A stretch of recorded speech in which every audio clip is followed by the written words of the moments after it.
Hey, what's up, everybody? It's Alex from howtobeananalyst.com again, and what I wanted to talk about is what to do the last month before the CFA exam, since that's going to be coming up pretty quickly for everybody.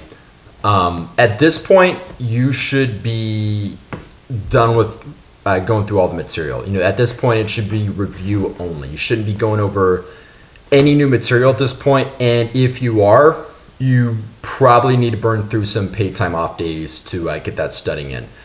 What I did is, plan out my studying so that I'd be through with all the material a month before the exam, and then after that, I just do practice tests. So at this point, focus on the practice tests. The way I take the test is I really treat it more like problem sets. Everyone takes a practice test a bit differently. Some people go through the whole exam, then score it, and see how they did. You don't know what the minimum passing score is, but that's beside the point. They just take it like a real test. For me, that's not what I did. I use it more as problem sets. So I'd go through maybe 5 or 6 questions at a time. Then I'd go back to the answers, see how I did on them. And if there's a place that I particularly struggled on, I'd go back to the source material, take a look at that, get refreshed on that, and then proceed through the rest of the test. So whatever works for you.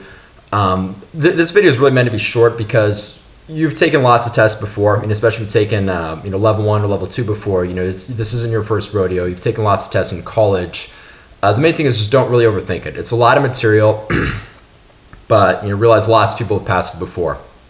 So the last week right before the test, you should start feeling diminishing returns on your studying. And if you're feeling that, that's probably a good sign. We're getting to a point where there's only so much more that you really can study.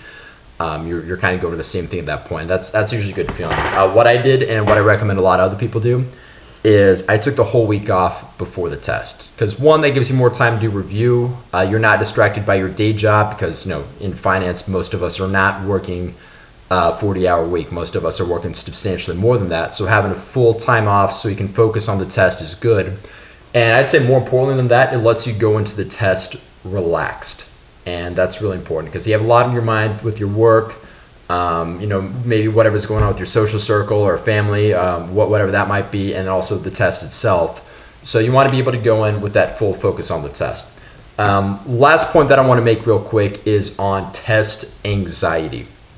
You got to realize that, the adrenaline that you get, maybe going to an important test or important interview, whatever the case might be, that's really there to help you.